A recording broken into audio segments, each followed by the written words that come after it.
जैसे ईंट नेवे में निभाड़े में पकती है, ऐसे लिक्विड माँ का रज और पिता का वीर्य। उस लिक्विड को पकाते पकाते हड्डियों वाला शरीर और खोपड़ा बनाया प्रकृति ने।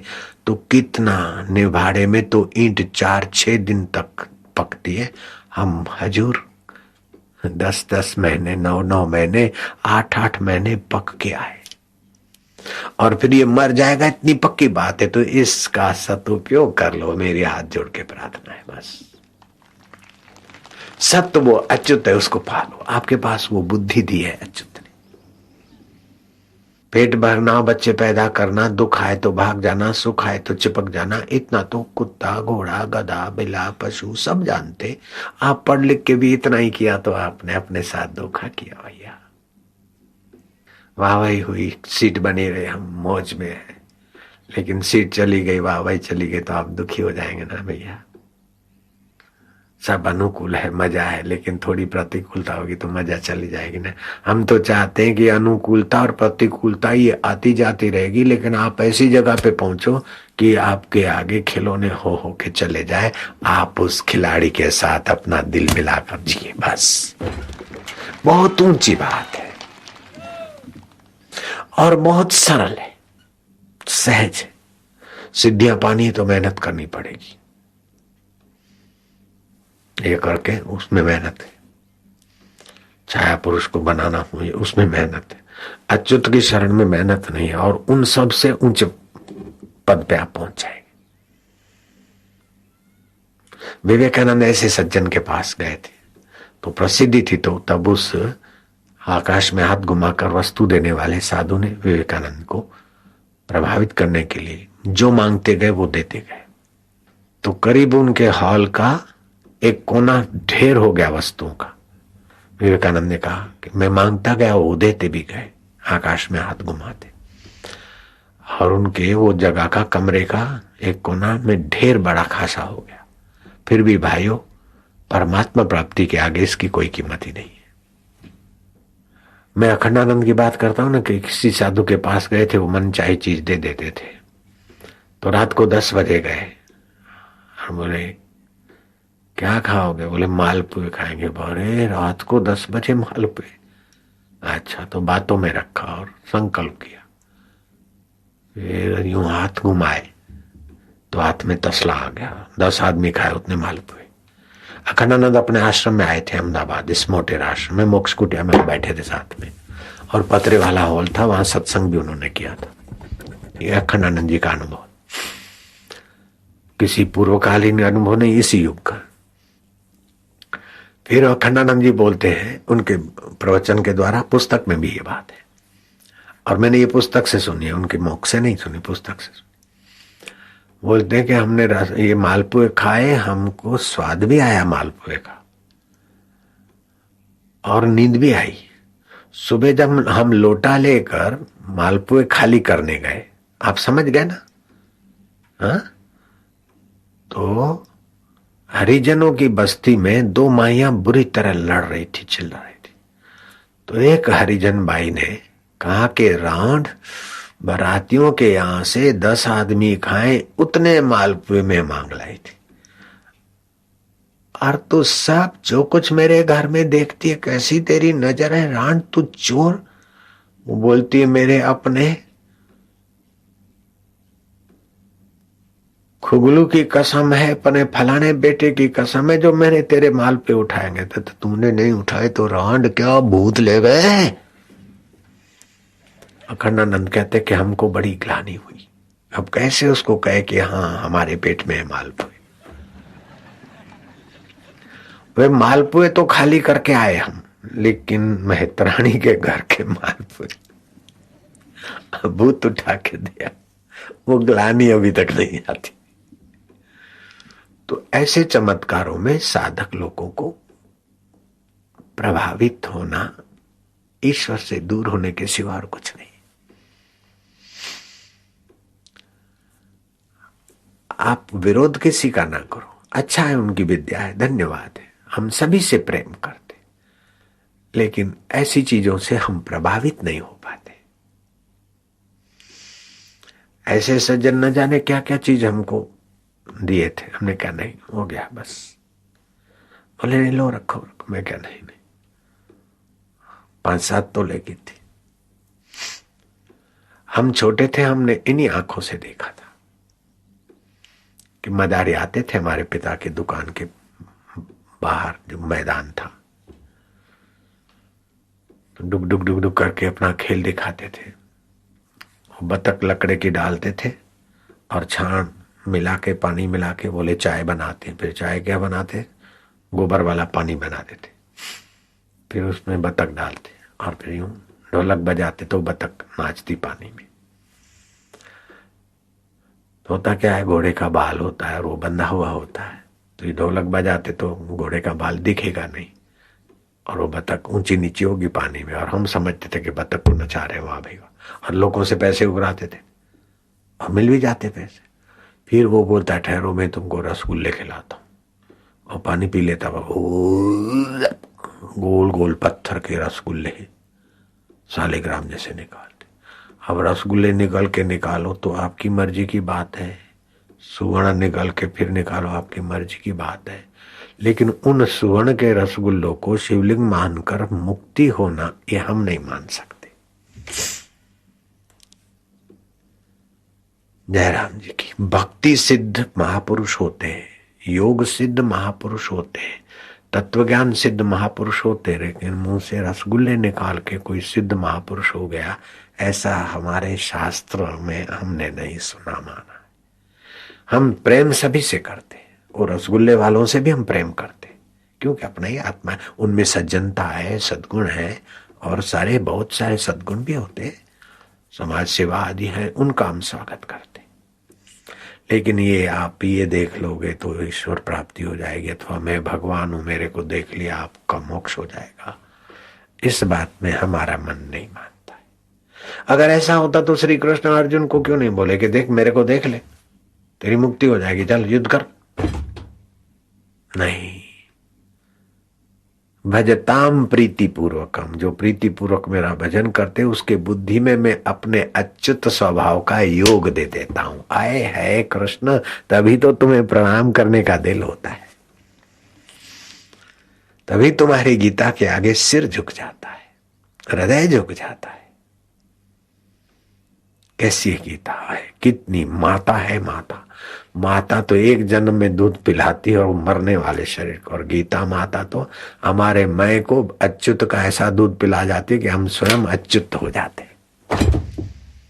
फिर हमें पता चलता है कि जो मरता है वो हम नहीं है, जो दुखी सुखी होता है वो हम नहीं है, जो राग द्वेष करता है वो हम नहीं है। राग द्वेष बुद्धि में होते हैं, मरता शरीर है, दुखी सुखी मन होता है, अनुकूलता प्रतिकूलता इंद्रियों में होती है, और हम खाम खा परेशान हो रहे थे। हम हैं अपने आप परिस्थितियों के बाप, शिवो हम आनंदो हम। जो कृष्ण का आत्मा है वही मेरा आत्मा है, जो शिव जी का आत्मा है वो मेरा आत्मा है।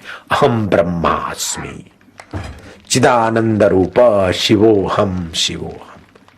न मे मृत्यु शंका न मे जाति भेदा, पिता नैव मे नैव माता न बंधु। ये बंधु माता पिता सब शरीर तक है, मेरा आत्मा परमात्मा अच्युत का एकाकार अविभाज्य अंग साक्षात्कार हो जाता। अगर कठिन होता साक्षात्कार तो परीक्षित को 7 दिन में कैसे होता। कठिन होता तो अर्जुन को युद्ध के मैदान में हाथी चिखाड़ रहे, घोड़े हुंकार रहे हैं, और शत्रु सेना एक दूसरे से प्रतिशोध की आग में तप रही है, खून की प्यासी थी। तो अर्जुन को उपदेश सुनते सुनते ही कृष्ण ने ऐसे प्रश्न अर्जुन के दिल में उठाए। जब प्रश्न उठते हैं और फिर उत्तर मिलता है तो बात बैठती है। प्रश्न मनुष्य के स्वाभाविक जन्मजात स्वभाव है। बच्चा है, कोई सिखाता नहीं, ये क्या है, ये क्या है, ये क्या है, ये क्या है, ये क्या, मैं क्या हूं। वो बेचारा पूछे उसके पहले ही उसके ऊपर नाम थोप देते। तेरा नाम गोबर गणेश है, तेरा नाम ममता है, तेरा नाम फलान, तू फलाना है। वास्तव में ये थोपा हुआ है तू। इसीलिए कहते हैं कि मूर्ख की शरण नहीं जाना चाहिए। आपको शरण तो लेनी पड़ती है, जीव किसी न किसी की शरण जाता है, लेकिन हीन की शरण जाओगे तो जैसे मंथरा की बात मानने से कैकेयी का बुरा हाल हुआ। कैकेयी की बात को वचन दे बैठे हुए दशरथ को दुख बुरे देखने पड़े। हमेशा ऊंच की शरण जाना चाहिए, और ऊंच में ऊंच तो अच्युत है, उससे बड़ा ऊंचा कोई नहीं। उस परमेश्वर से बड़ा मुझे कोई दिखता नहीं। अपनी अपनी जगह पर सब बड़े हैं, लेकिन उनका बड़ापन उस अच्युत की सत्ता से।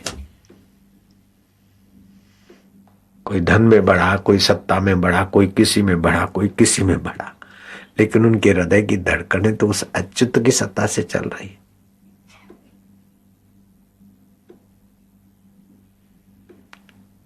तो प्रहलाद उसकी शरण थे, अच्युत की, और हिरण्याकश्यपु अहम की शरण थे। विभीषण उस अच्युत राम की शरण थे, जो रोम रोम में रम रहा है, उस अच्युत का नाम ही राम रख दो। तो राम की शरण थे। और वो रावण, मैं लंकापति रावण हूं। तो बात चली थी, मकराक्ष ने रावण को पकड़ लिया। आगे ने अपनी जगह पर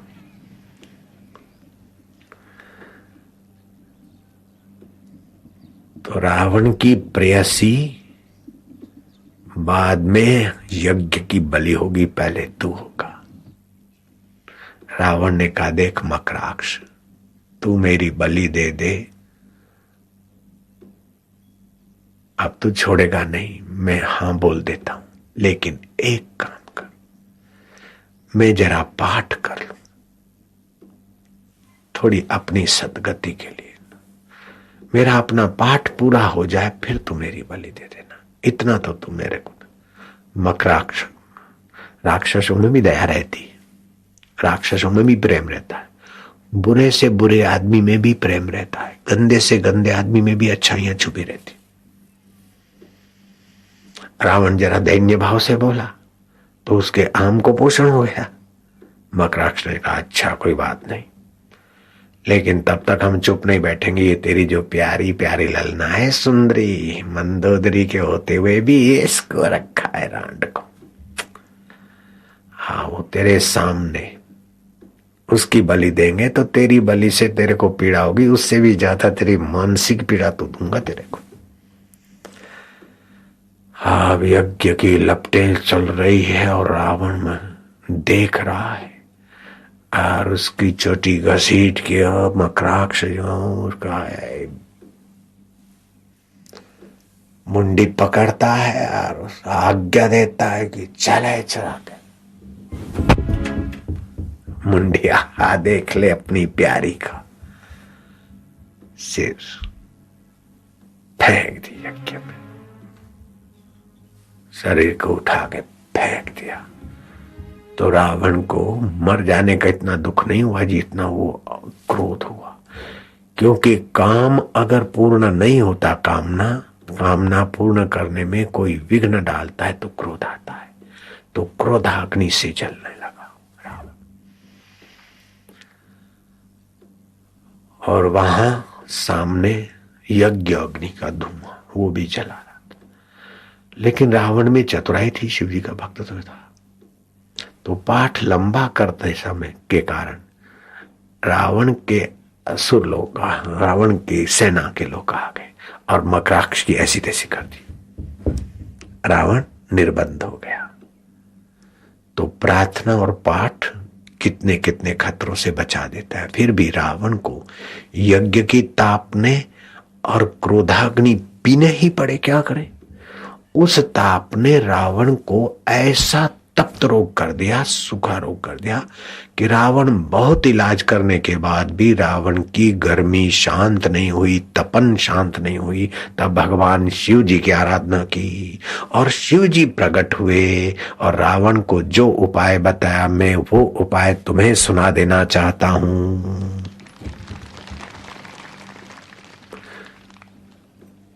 तो अगर शरीर तपने लग जाए, आंखें जलने लग जाए, या क्रोध पी पी के तपन आ रही है, तो शिव जी ने कृपा करके रावण को जो बताया, ऋषियों ने कृपा करके वो जो शास्त्र हमारे लिए संजो रखे, तो शिव जी की कृपा और ऋषियों की कृपा की मैं खाली प्रसादी बांट रहा हूं, ये मेरा अपना आविष्कार नहीं है।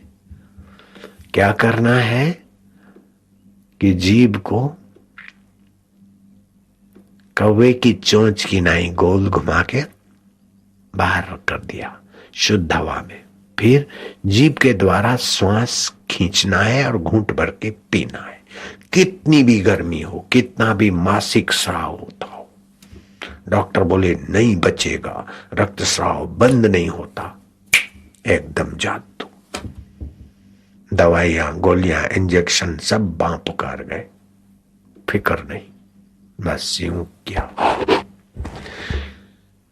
और भूख प्यास सताती और आपको खाना और पानी नहीं पीना है, तो इसका अभ्यास करके वायु पीकर आप जी सकते हैं। वायु पीकर जीने वाले जोगियों के साथ मेरी दोस्ती थी, पेड़ पे ही रहते थे।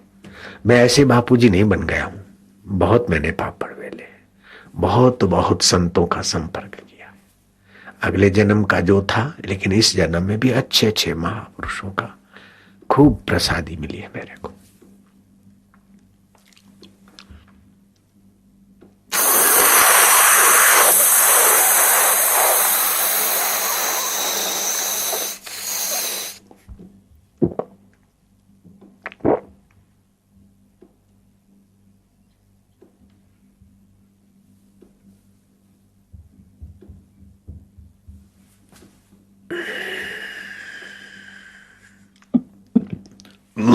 हाँ, आज मैं मीठी हूं।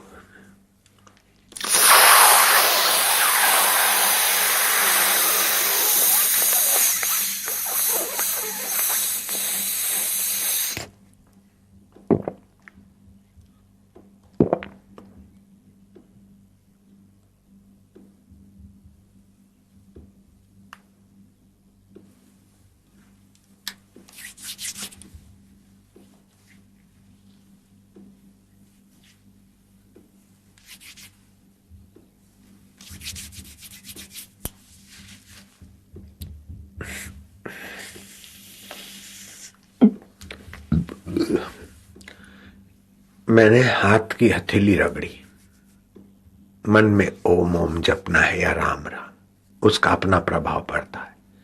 मंत्रों का अनुवाद नहीं होता है, उनके उच्चारण की कौन से केंद्र पर क्या असर पड़ती है वो अनुवाद से नहीं पड़ेगी। अगर हृदय की तकलीफ है तो हृदय पर हथेली के तरंग भेजो, अगर आंखों की तकलीफ है तो आंखों पे, अगर और जगह है, पित्त के कारण और एसिडिटी के कारण भी हार्ट अटैक 95% तो ऐसे ही होता है, पित्त और एसिडिटी के कारण, वायु के कारण। 5% सचमुच में हृदय दौर्बल्य के कारण होता है। लालजी महाराज को कई बार हार्ट अटैक आ गए, लेकिन हार्ट देखा तो 16 साल के युवान जैसा। तो पित्त की तकलीफ है, धूप में ज्यादा बैठते, और कभी खा लिया दही, चलो भाई अब क्या मेहनत करना, रोटी बोटी मत बनाओ, लड्डू है ना, लड्डू और दही खा लिया। अभी इस उम्र में लड्डू और दही खाया, शाम का समय था, एसिडिटी हुआ, हॉस्पिटल में भर्ती।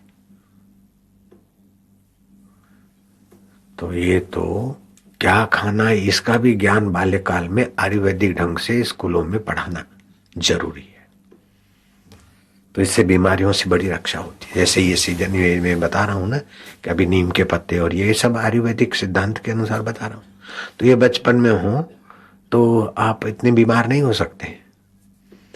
तो अपने देश में आयुर्वेदिक विभाग का हिस्सा अच्छी तरह से बच्चों को पढ़ाना चाहिए और उसका प्रचार आम ढंग से होना चाहिए, तो फिर ये कैप्सूल, इंजेक्शन और ऑपरेशन की जरूरत नहीं पड़ेगी। फिर भी कभी कभी बेईमान जो डॉक्टर है वो बहुत जुल्म करते। एक बच्चा भी 3 दिन पहले ले आए मेरे सामने, बोले डॉक्टर ने बोला कि उसकी पेशाब की इंद्री पर पर्दा है और किडनी पर सूजन है और दिमाग में ब्रेन हेमरेज। बापू आपने कहा कि नहीं कराना अबॉर्शन और सब ठीक हो जाएगा। बापू आपकी दया से बच्चा ठीक हो गया। मैंने कुछ नहीं किया है, बच्चा ठीक ही था। डॉक्टर ने लूटने के लिए तुमको डरा दिया और तुमको वो एंजियोग्राफी अथवा फोटोग्राफी देखकर तुमको तो पता ही नहीं कि ये क्या होता है, वो तुमको जैसा भी ला देते हो, मशीन में ऐसा आया है ऐसा है। तो ऐसे लुटेरों से समाज जब लूटा जाता है तो मुझे डॉक्टरों के प्रति नफरत नहीं है, लेकिन उनके अंदर जो लूट की, मनुष्यों को शोषण की जो वृत्ति है, उसके प्रति मेरे हृदय में व्यथा हो जाती है। नफरत मेरी किसी से नहीं, मैं किसी से नफरत करूं तो मेरे को ही घाटा होता है। मेरी गुफा में सांप आ जाता था, मेरा पैर पड़ गया, उससे मेरी नफरत होती तो मुझे काटता। बड़े खतरनाक सांप रहते हैं आपको की पहाड़ियों में, एक बार जरा सा काट दे तो फिर पानी मांगना मुश्किल है। और रीछ भी ऐसे रहते कि कई आदमियों को झपेट दिया। रीछ और सांपों के बीच हम रहे, हालांकि रीछों के बीच ज्यादा दिन तो नहीं रहना हुआ, लेकिन कई वर्षों तक रीछों की आवाज तो सुनते और आमने सामने रीछ एक बार मिल भी गया। मेरे को कुछ नहीं किया। सुबह 4 बजे आवाज आ रही थी एकदम नजदीक से, तो मैं कहा चलो। फिर मैं गया, देखे उसको तो यूं पसार होके गया। बस ये कैमरा वाले हैं, उनसे थोड़ा दुगनी दूरी पर हम वहीं से गए।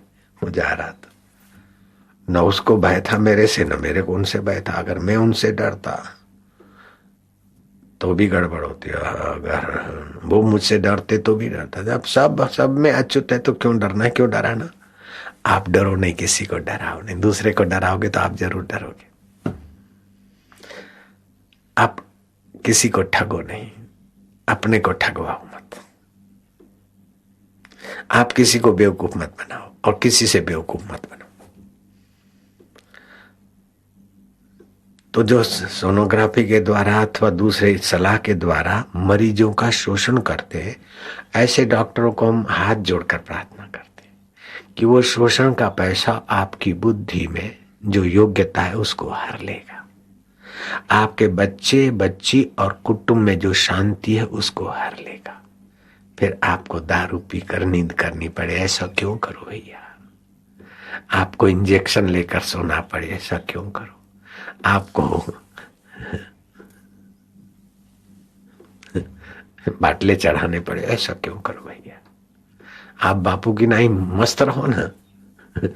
मुफ्त का खाना सत्यानाश जाना। मैं तो मेरे सत्संगियों को भी बोल देता हूं कि तुम इतनी सारी व्यवस्था में आकर बैठे हो, तो किसी ने जो सेवा की है तो तुम मुफ्त का माल तुमको पचेगा नहीं, तो कम से कम युवा धन पुस्तक ले जाना, बांटना। मेरे को नहीं चाहिए तो कुछ न कुछ सत्कर्म तुम करना, ताकि मुफ्त का माल ना रहे। क्यों ना हक का खाना। अपने आश्रम में कोई बोलता है हमें या अन्न देना है, दान देना है, गाय देनी है, चारा देना है, मैं कहना नहीं। हमारे आश्रमवासी बच्चे दान का नहीं खाते, बच्चियां भी दान का नहीं खाती। बेटियां चूर्ण बनाती है और उस बाजार में इतना सस्ता मिलना संभव ही नहीं है।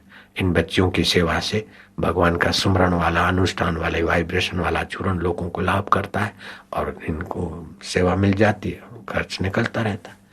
ऐसे ही बच्चे भी बहुत सारी ऋषि प्रसाद की ये वो सेवा करते हैं। हमारे आश्रम में चीज वस्तु दान घी तेल हम नहीं लेते, बाजार से खरीदते। अगर हम दान स्वीकार करें तो यहाँ हम रोज 50,000 आदमी को खिलाएं तो भी न खूटे, इतना आ सकता है। फिर भी शिविरार्थियों को भी दान का माल खिला दे हमको अच्छा नहीं लगता। तो समिति वाले 3 टाइम खाना पीना रहना 30-35 रुपया व्यवस्था जो रखते हैं बिल्कुल नॉर्मल। कौन अहमदाबाद में 3 दिन रहने देता है 30-35 रुपया रोज का, या 40 रुपया 35 रुपया जो भी होता है। 3 टाइम खाना पीना रहना कौन देता है। फिर भी समिति दे रही। जहां भी जाते शिविर करते तो समितियां आयोजन कर देती है। उसमें से भी कुछ बच जाता है तो भंडारा छाछ केंद्र चलते, वो चलते। अभी जप यज्ञ चला रहे हैं हिंदुस्तान में कई जगह पर। बेरोजगार योजना चलाई हमने, हम नहीं बोला आश्रम को, समिति। तो जहां कुछ बेरोजगार बुढ़े बुढ़िया अथवा बेरोजगार लोग हैं, कीर्तन करें, दोपहर को भोजन करें और शाम को अपनी दानगी ले जाएं। अभी कई जगह पे चल रहा है, यहाँ चालू करवाया। कल रिपोर्ट आया कि 400 आदमी है, तो 100 आदमी का, तो वहां गरीबी बहुत है, तो 20 रुपया देते। मैं क्या 22 कर दो उनको, बोल फिर 25 करवा दूंगा, अथवा तो अभी 20 दो, बाकी का उनको 5-5 रुपया मन में ठान लिया। फिर एक साथ उनको कंबल वस्त्र ये दे के बोनस करके दे देंगे ताकि उनके काम में आए। जब ज्यादा ढेर रखते तो टेंशन होता है, चिंता होती है, फिर भी हम निकालते जाते और न जाने कैसे आता रहता है। दिया जितना जितना जलता है उतना ऑक्सीजन अपने आप भागा भागा आता है। पतली हवाएं होकर जितना जितना ऊपर को उड़ती है तो बाकी की ठंडी हवाएं वो जगह भर लेती है। ये अच्युत का सिद्धांत है, उसका मैं बहुत फायदा उठाता हूं। दिल्ली की कोई बड़ी पार्टी ने मेरे को कई खत लिखे, आप ये आदिवासी भंडारे करते या ये जो दान पुण्य करते उसमें हम सेवा करना चाहते। मैं व्यासपीठ पे बोल रहा हूं, आज तक मैंने उसको उत्तर नहीं दिया, बुलाया नहीं, लिया ही नहीं, लेना ही नहीं, तो फिर काय को झंझट करे। अपने आप बड़े आदमी थक जाते, उत्तर नहीं दो तो। दूसरा कोई होता तो उनको अपना आदमी भेजता, उनकी खुशामद करता, उनको वीआईपी ट्रीटमेंट देता। लेकिन हमारे पास ऐसी योग्यता नहीं है कि कोई सेठ को, कोई बड़े आदमी को वीआईपी ट्रीटमेंट दे दे। प्रेम दे सकते हैं, लेकिन खुशामद करके उससे कुछ लेने का हमारा मन इतना बेईमान नहीं है। जयराम जी की, भगवान की कृपा से, आप लोगों के आशीर्वाद से अभी इतनी संसार की लोलुपता नहीं है कि हम सेठों की खुशामद करें। प्रेम करते, समिति वालों को भी प्रेम करते, सबको प्रेम। और प्रेम में ताकत होती, डांटने गया बैचअप वीआईपी नॉट अलाउड। और वीआईपी बुरा नहीं मानते अगर बुरा मानते तो वीआईपी कहे कि हमारे वीआईपी नहीं है, फिर खुशामद करो के वीआईपी। नारायण नारायण नारायण। बोले हमारी गाड़ी नहीं आने देते, हम इतने इतने डायरेक्टर हैं, इतनी बैंकों के फलानो ढिंगनो, कौशिक वाणी ऐसा करते वैसा करते। भाई गाड़ी तुम्हारी, तुम बड़े आदमी और तुम्हारी गाड़ी आए तो ये जो बैठे हैं वे भी छोटे नहीं है। हमारी नजरों में तो ये स्कूटर वाले भी बड़े हैं, साइकिल वाले भी बड़े हैं। किस किस की गाड़ी आने देंगे, फिर गाड़ियों की जगह रखेंगे कि सत्संग की जगह रखेंगे। इसलिए आश्रम में जो जरूरी गाड़ी आती है, मेरी गाड़ी को जरूरी है, नहीं तो मेरे को लोग पैर पकड़ के परेशान कर देंगे। नहीं तो मैं भी पैदल आना स्वीकार कर लूं। कल भी मैं यहाँ पैदल आया था, गाड़ी थी यहाँ आ सकती थी गाड़ी, फिर भी मैं पैदल आया क्योंकि यहाँ पैर पकड़ने वाले लोग नहीं थे, तो मैं पैदल आ गया। गाड़ी में आने से आदमी बड़ा हो जाता हो तो सारे ड्राइवर तुम सबसे बड़े हैं।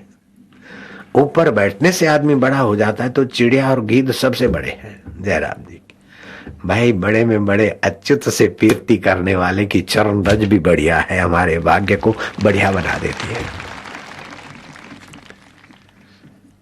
तो मकराक्ष को बताया श्री शंकर भोला बाबा ने क्या, शीतली प्राणायाम इसको, पित्त की तकलीफ इससे ठीक हो जाती। जो लोग लंबे श्वास लेते हैं, खूब लेते, खूब छोड़ते हैं, उनके रोग के कण तो ठीक हो जाते, लेकिन नियम न करने के बाद रिएक्शन होने की बुढ़ापे में बड़ी संभावना हो जाती। तो जरा जानकारी करके जो भी कुछ करते, हम किसी का विरोध नहीं करना चाहते, सब अपनी अपनी जगह पर, लेकिन योग को अच्छी तरह से समझो, प्राणायाम का फायदा लो, लेकिन टेम्पररी फायदा लिया और बाद में आपका मगज चकराने लगे, मासिक ज्यादा हो गया, खुश्की चढ़ गई। कुछ लोग ऐसे आ जाते हैं कि हम मासिक नहीं गए, ऐसा हो गया, हमारे ऐसा हो गया। तो मैं उन सज्जनों को भी बताया कि आपके लोग इधर भी आते हैं, आप जरा ऐसा ऐसा, बोले बेवकूफ लोग हैं ऐसा करते हैं। तो हम उन बेवकूफ लोगों को भी हम बेवकूफ नहीं मानते, क्योंकि वो हमारे अच्युत का ही विग्रह है। लेकिन हम चाहते हैं कि आप मध्यम मार्ग अपनाएं, अति प्राणायाम नहीं, अति उपवास नहीं, अति भूखामारी नहीं, अति खाना नहीं, हफ्ता में 1 दिन उपवास, 10 प्राणायाम, 1 मिनट रोकना, और 40 सेकंड बाद इससे बहुत सारी बीमारियां भाग जाएगी। थोड़ा समय लगेगा, वो 4 दिन में फूं फूं करके आप भगाओगे, इसमें 10 दिन लगेंगे, लेकिन ये आप लंबा आयु से जी सकते और खतरे से सुरक्षित रहेंगे। मैं उनका किसी का विरोध नहीं कर रहा हूं, लेकिन रिएक्शन ना हो ऐसी प्रार्थना कर रहा हूं। नारायण नारायण नारायण। आंखें जिनकी जलती हो, इस सीजन में जो नंगे सिर घूमते, वे अपने बुढ़ापे में बहरास को बुला रहे हैं, अपने आंखों को जल्दी कमजोर कर रहे हैं। जो नंगे सिर घूमते धूप में, सुबह के आधा घंटे की धूप के बाद कोई भी धूप में घूमता है नंगे सिर, तो समझो वो अपने आप शरीर का दुश्मन बन रहा है। आंखें जलने लगेगी। शीतली प्राणायाम करो 2-5 दिन, ज्यादा करोगे तो फिर शीतली का ठंडक बढ़ जाएगी, पित्त कम हो जाएगा तो भूख कम हो जाएगी। जब तक गर्मी गर्मी लगे तब तक शीतली करो, जब सर्दी लगे तो सूर्य नाड़ी का करो, गर्मी लगे तो चंद्र नाड़ी का करो, मैं तो फिर छोड़ दो। ऐसे नहीं रोज फूं फां करते रहे। और जिनकी आदत हो जाती है एक दिन नहीं करे तो बीमार पड़ जाएंगे। बकरे को निकालते और अब ऊंट का चारा रोज खिलाओ। बकरी खा गई थी थोड़ा चारा, उसको भगाने के लिए जरा दरवाजा नीचा कर दिया था, ऊंट घुस गया। अब ऊंट ऐसा घुस गया कि गले पड़ गया हमारा, जब खाए जा रहा है। इसीलिए बड़ा बुद्धि का उपयोग करना पड़ता, तो बुद्धि कहाँ पुष्ट होगी। तमेव शरणं गच्छ, त्वमेव शरणं गच्छ, सर्वभावेन भारत, सर्वभावेन भारत। तत्प्रसादात् परां शान्तिं, तत्प्रसादात् परां शान्तिं, स्थानं प्राप्यसि शाश्वतम्, स्थानं प्राप्यसि शाश्वतम्। तू शरीर से जो करे, मन से जो चिंतन करे, बुद्धि से जो निर्णय करे, चित्त से जो चिंतन करे, वो सब तू मुझ अच्युत आत्मा परमात्मा के अनुरूप कर, तो तुझे परम शांति मिलेगी। क्या पहलाज की शांति है। कई चीजों की बखान कर रहे हैं, पहलाज का मन ललचाता नहीं है। द्वेष का व्यवहार कर रहे हैं, पहलाज का मन उद्विग्न नहीं होता। राग की वस्तु की बखान कर रहे हैं, पहलाज दूसरे बच्चों की नाई किसी चीज को पकड़ते नहीं। जिसे पकड़ा जाता है उसी में शांत आनंदित रहते हैं। पहलाज इतने महान हो गए उस अच्युत के ज्ञान, सुमरण और प्रीति से कि पहलाज का दर्शन जिनको होता था वे भी आनंदित हो जाते, उन्हें भी शांति मिलती थी। देवता लोग भी वेश बदलकर दैत्य पुत्र का दर्शन कर ले आते। ऐसी है अच्युत की भक्ति, ऐसा है अच्युत में शांत होना। चलो आप बैठो, पलथी मार के, गर्दन सीधी, कमर सीधी।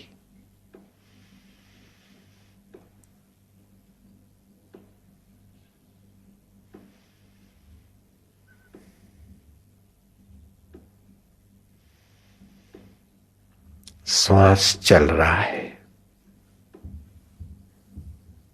श्वास चल रहा है, अंदर जा रहा है, उसको देखो। बाहर आ रहा है, उसको गिनो।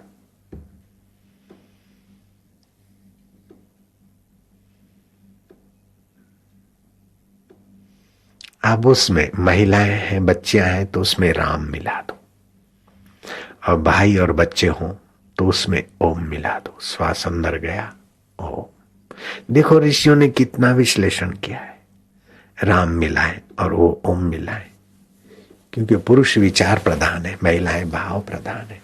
उनके लिए राम शब्द ज्यादा लाभ करेगा, पुरुषों के लिए ओम शब्द ज्यादा लाभ करेगा। है दोनों भगवान के ही नाम, लेकिन किस केंद्र से राम का असर किस केंद्र पे पड़ता है और किस केंद्र पर ओम का असर विशेष पड़ता है। सभी पे पड़ता है, लेकिन विशेष कहां पड़ता है ऋषि लोग जानते। उन ऋषियों की प्रसादी हमको बहुत साथ देती है, बहुत सहायता करती है।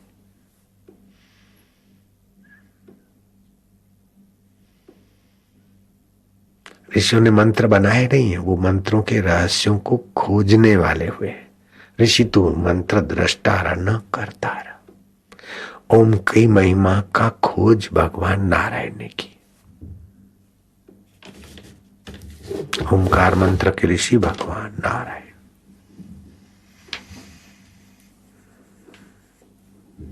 राम नाम के महिमा गान करने वाले भगवान शिव जी है। कैसे कैसे देवता। अब उनकी ही रिफाइनरी से रिफाइन जो बात आई, वो प्राणी मात्र का भला करेगी। मुसलमान है तो क्या है, उसने पाप कर लिया। ईसाई है तो क्या है, वो भी करेगा तो उसको भी यही फायदा होना होना और होना ही है। कई मेरे ईसाई शिष्य ईसाई साधक है, फायदा होता ही है। मुसलमान शिष्य साधक है, फायदा होता ही है। यहाँ भी, हैदराबाद में भी और जगहों पर पारसी भी है।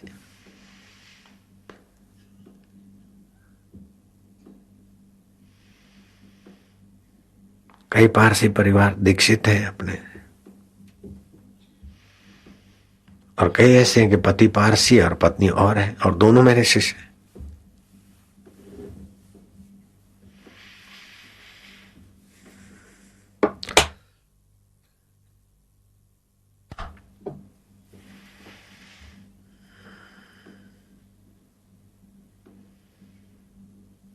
इस श्वासोश्वास को गिनते जाना।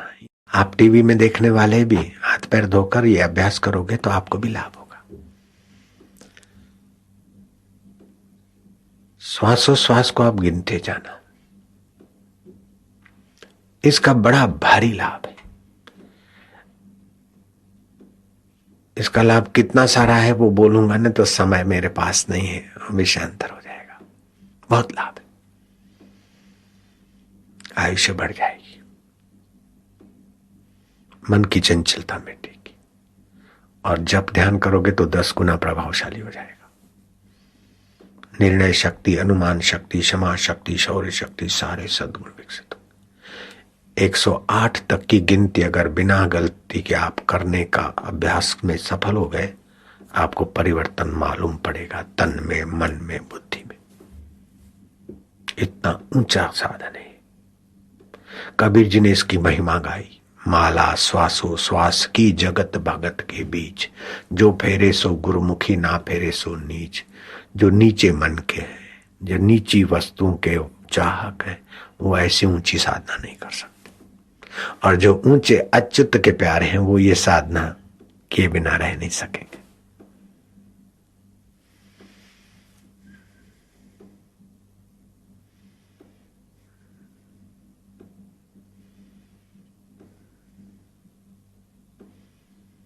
नाक के आगे से पर नजर रखी, अथवा भगवान या गुरु या जिसके प्रति आपका आस्था है उसके सामने नजर रखी। कृष्ण है, गणपति जी हैं, राम जी हैं, शिव जी हैं, वैदिक कोई भी देवता भगवान है, वैदिक सनातनी, उसके समक्ष नजर रखी टिकटिकी लगा के। बहुत फायदा होगा। मैं तो अभी तुम्हारे सामने नजर रख रहा हूं।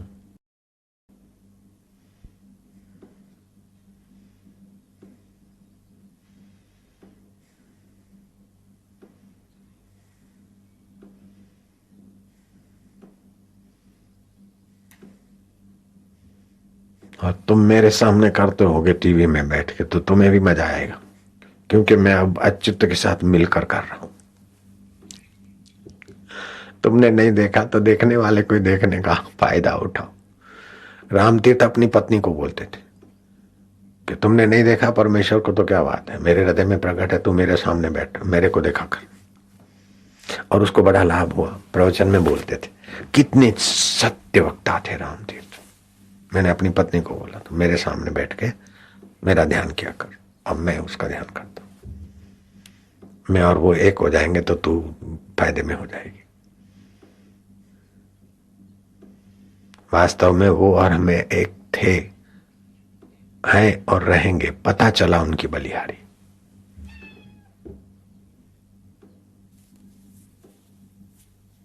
ये लो,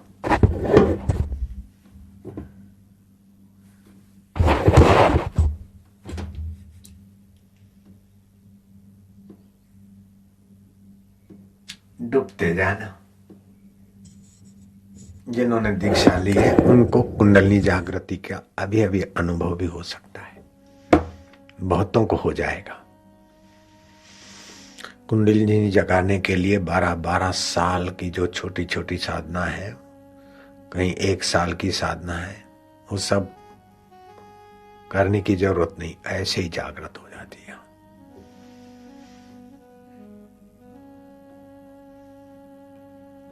प्रार्थना करते जाओ, मैं तुम्हारी शरण। अस्तो मां सद्गमया, तमसो मां ज्योतिर्गमया, मृत्योर्माम अमृतम गमया। ये मेरी कैसेट देखकर कई लोग गुरु बन जाते हैं और सजेशन करते हैं, लेकिन कुछ होने वाला नहीं। अकोला में भी एक आदमी ने ऐसा खूब चलाया है, बाबू का शिष्य हूं और खूब धंधा चालू किया। पैसे तो लोगों से इकट्ठे कर लिए, लेकिन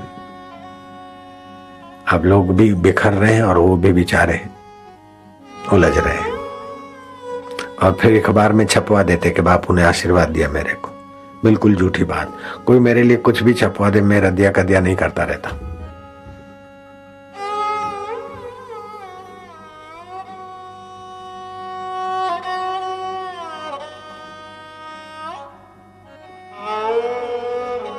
आजकल तो कंप्यूटर का जमाना है ना, हमारा कैसे यहाँ हाथ और कोई यूं हाथ करके कैसा भी फोटोग्राफी करवा देते, कैसा भी छाप देते, छपा देते। लेकिन मेरे शिष्य भी बड़े चतुर होते, किसी के चक्कर में आने वाले नहीं।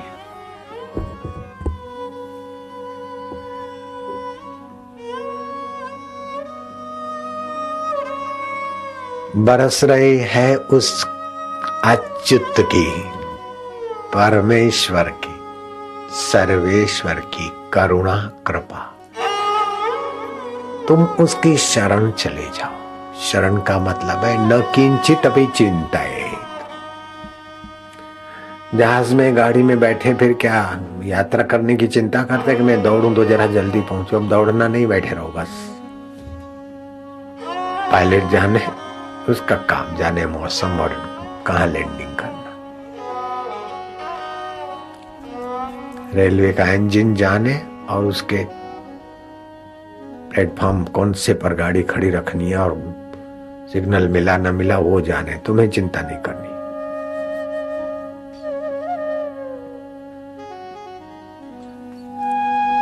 हे प्रभु,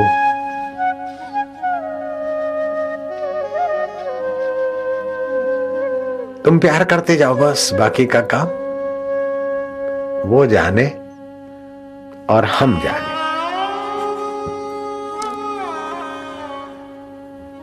फकीरों की निगाहों से कैसे क्या होता है वो हम जानते, वो भी जानते। तुम भी थोड़ा थोड़ा जानने लग गए। जो कुछ होगा बीच में तो आश्चर्य मत मानना और हक्के बक्के होकर निहारना नहीं। देखो क्या क्या होता है।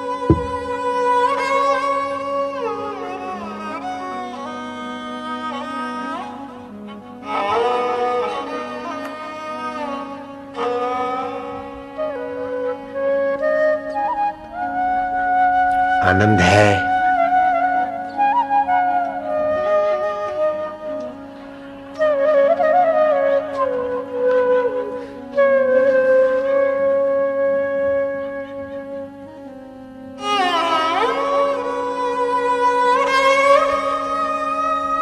हम उस अच्युत की, उस केशव की, उस राम की, उस शिव की, उस हरि की, उस गुरु की शरण जा रहे हैं। वंदे कृष्णम जगत गुरु, जो गुरु का गुरु अनादिकाल से सबके हृदय का प्रकाशक प्रेरक।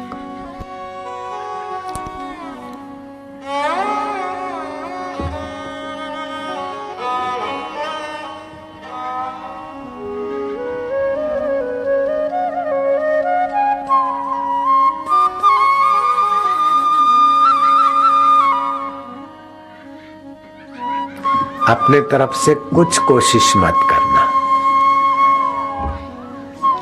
और कुछ भीतर होता है तो रोकना मत।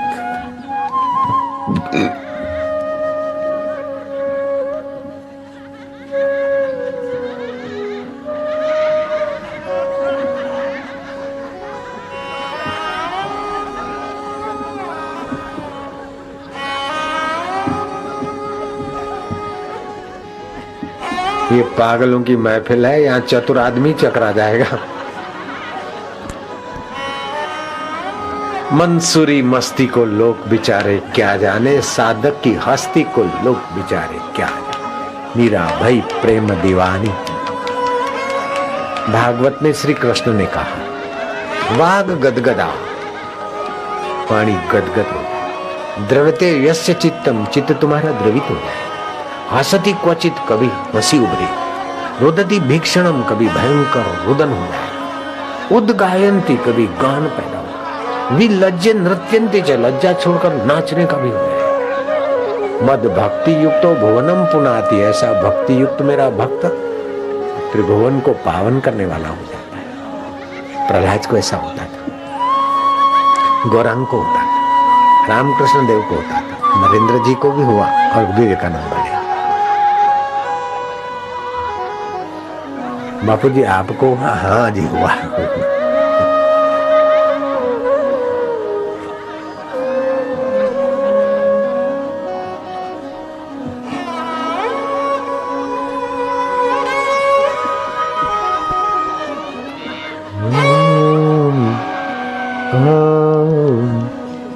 आनंद हो,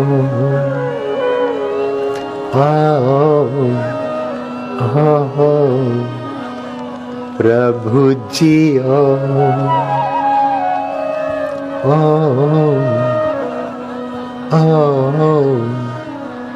प्यारे जी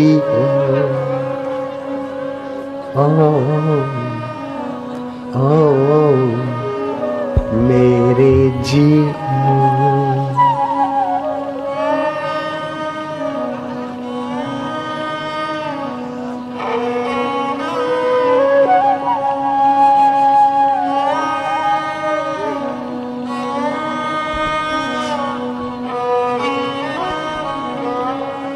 शाबाश।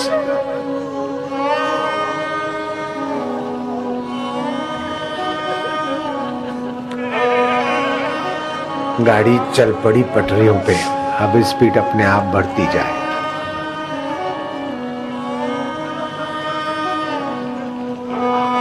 कहाँ कौन सी स्टेशन पर रोकना ड्राइवर जानता है।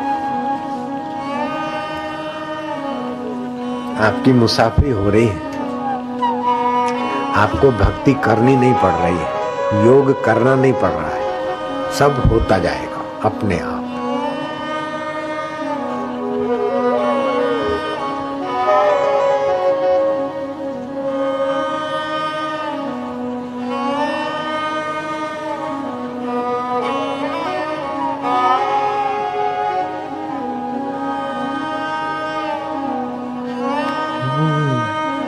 माधुर्य हो,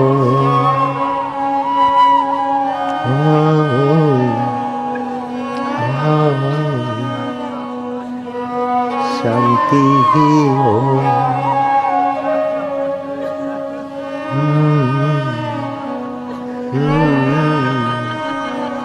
प्रभु जी हो,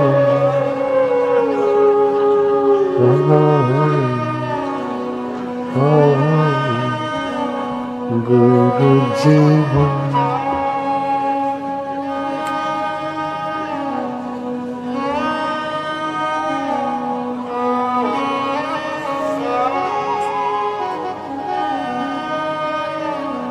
तुलसी चिंता क्यों करे, भजले श्री रघुवीर, भजले श्री रघुवीर। प्रारब्ध पहले रचा, प्रारब्ध पहले रचा, पीछे रचा शरीर, पीछे रचा शरीर। मेरा क्या होगा, मेरी बेटी का क्या होगा, फलाना क्या होगा, संसार कैसी हो जाए, ऐसा हो जाए, इसकी चिंता नहीं करनी चाहिए। बेटी का, बेटे का, पति का, पत्नी का, मेरा तेरा प्रारब्ध पहले बन गया है। कब रहना, कब खाना, कैसा जीना और कब मरना, किस निमित्त बनना, ये सब पहले से तय हो गया। मैं मर न जाऊं तो मरने की चिंता मत करो। जब मरना होगा तो मरेंगे, जीना होगा तब जिएंगे। जो धन मिलेगा मिलेगा, जो चला जाएगा चले जाएगा, जो मान मिला सो मिला, जो गया सो गया। भगवान की जो शक्ति है वो माया है। वो क्या करती है, दो प्रकार की है। दुष्टों में तो भगवान और संतों की निंदा करा के उनका जल्दी रास्ता साफ करती, और भक्तों में सज्जनों में उनकी सेवा और उनका सत्संग करा के उनको भी जल्दी मुक्त कर देती।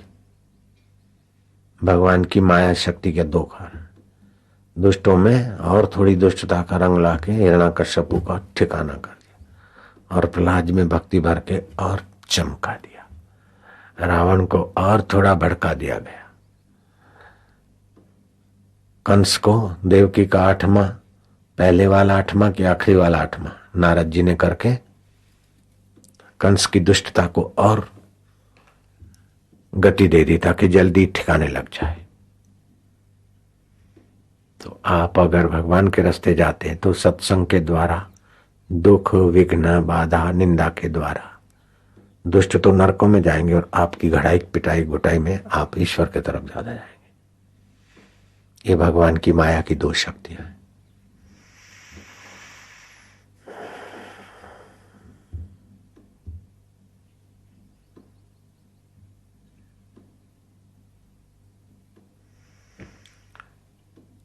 और कभी कभी भक्त भी भगवान की माया से मोहित हो जाते, और भक्त तो क्या, सती जैसी सती अगस्त आश्रम में गई और अगस्त जी को शिव जी ने प्रणाम कर दिया, तो सती को लगा कि ये क्यों अगस्त जी को प्रणाम करते, ये संत को प्रणाम करने की क्या जरूरत। उस अपराध से सती की मति में राम जी के प्रति भी शंका हो गई। ऐसा मेरा अपना अनुमान है, ये मेरे शास्त्र के आधार पर नहीं बोल रहा। और राम जी अगर आदि नारायण भगवान होते तो हाय सीते करके क्यों जाते। तो राम जी की परीक्षा लेने की हुई, तो शिव जी को कहते कि मैं जिसको आप मर्यादा पुरुषोत्तम भगवान राम अवतार आदि नारायण अच्युत परमेश्वर मान रहे, मैं उनका दर्शन करने जाना चाहती हूं। तो शिव जी को खटका हुआ, बोले परीक्षा मत लेना। लेकिन उस अच्युत की माया ऐसी कि सती की बुद्धि भी शिव जी की अवहेलना करने वाली हो गई। तो और महिलाओं की क्या हालत, और बच्चों की माइयों की बेचारे की क्या ताकत। शिव जी ने मना किया परीक्षा मत लेना। और सती हाय सीते सीते बन बन डगर डगर,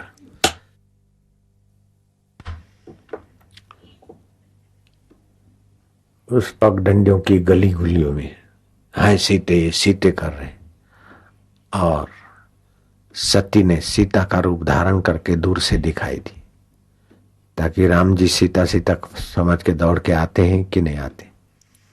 अगर आते हैं तो कैसे अच्युत कैसे आदिनारायण। इस हेतु से सती ने सीता का रूप लिया। शिव जी ने किया था परीक्षा मत लेना, परीक्षा लेने को सीता बन गई। और राम जी गए, बोले माता जी आप अकेली क्यों घूमती हो।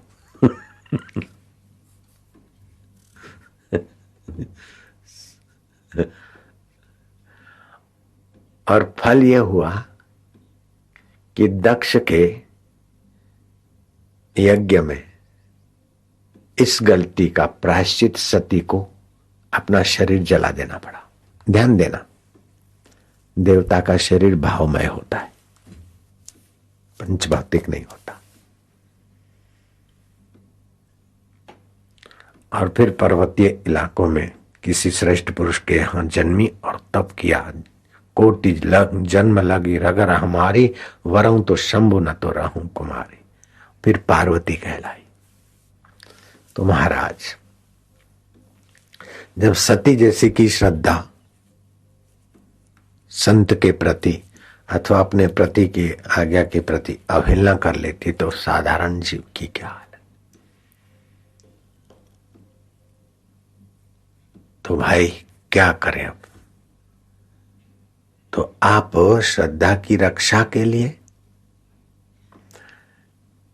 छोटे आदमी की सलाह मत लो। आप अपने जो दैनिक कार्य है या चिंतन है उसमें हीन की शरणागति मत लो, उच्च की शरण जाओ। ऊंचे सुलझे हुए महापुरुष के वचनों के अनुसार और ऊंचे में ऊंचे भगवान का जो सुमरण है, प्रार्थना करते करते भगवान सद्बुद्धि दे। तो सद्बुद्धि है कि मन की कल्पना है वो शास्त्र से सम्मत कर लो।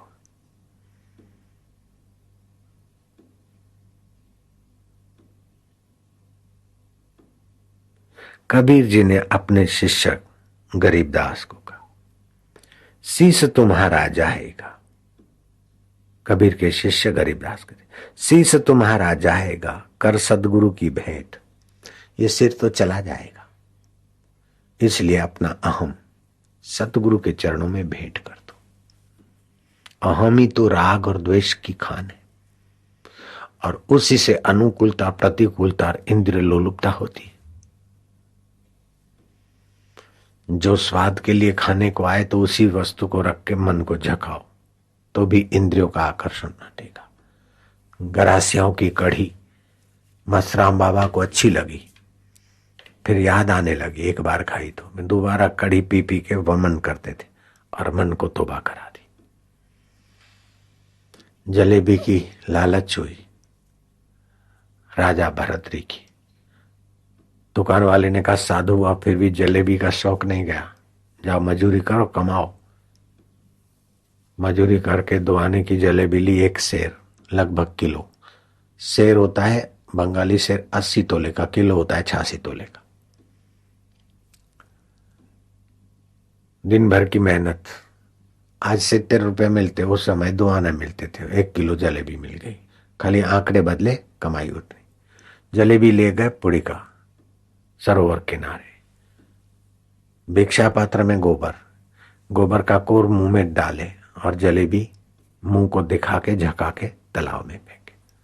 ले खा खा, जलेबी का शौक, जलेबी की सुगंध आकर मुंह में पानी आया। ले ये जलेबी के रस लेगा तो अंतर का रस कब लेगा? ले हरामी बन। तो इंद्रियां विषयों की खबर देती है और मन बुद्धि उसमें ईमानदारी से या बेईमानी से उसको पाने में लगाने की अटकल लगाती। अगर मन बुद्धि में ज्ञान और संयम है तो इंद्रियों को लगाम में रखेंगे, और समझ नहीं तो इंद्रियों के पीछे मन बुद्धि लगेंगे और नीच गति को प्राप्त कर लेंगे। इसीलिए ज्ञान की और सत्संग की और नियम की और व्रत की बहुत जरूरत है, वही परमात्मा से मिलाने में सहायक होते। शीश तुम्हारा जाएगा, कर सतगुरु की भेंट। नाम निरंतर लीजिए, जन की लगे न फैट। भगवान का नाम स्मरण बढ़ा दो, जम की फैट नहीं लगेगी। भगवान के नाम का जप रस आएगा तो संसार का इंद्रिय लोलुपता का रस कम होने लगेगा। सतगुरु को कुर्बान जा, अजबल खाए देख। सतगुरु को कुर्बान जा, अजबल खाए देख। पार ब्रह्म परवान है, निरालंबन निज बेश। भंवर गुफा में बैठकर अभी महारस झोंक। सतगुरु के नियमों के अनुसार उसके मंत्र का प्रीतिपूर्वक मानसिक जप कर, फिर ध्यान करते करते भंवर गुफा में जाएगा, अमित रस आएगा। भंवर गुफा में बैठकर अमी रस जोग। ऐसा सतगुरु मिल गया, सौदा रोकम रोक। भंवर गुफा में बैठकर अमी रस झोंक। ऐसा सतगुरु मिल गया, सौदा रोकम रोक। क्या रोकम रोक सौदा नहीं हुआ? भंवर गुफा का नाम तो अभी सुना, लेकिन भंवर गुफा का रस जिसको आया वो हाथ ऊपर करो, आ गया। ऐसा सदगुरु मिल गया सौदा रोकम रोक। अजब नगर में ले गया हमको सदगुरु आन। कबीर के शिष्य गरीबदास बोलते, अजब नगर में ले गया हमको सदगुरु आन। झलके बिंब अगाध गत सुते चादर तान।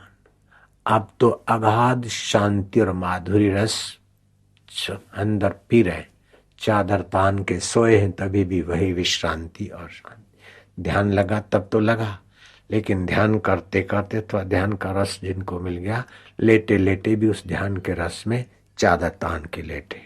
लोग समझते सोया है, लेकिन योग निद्रा में खोया है।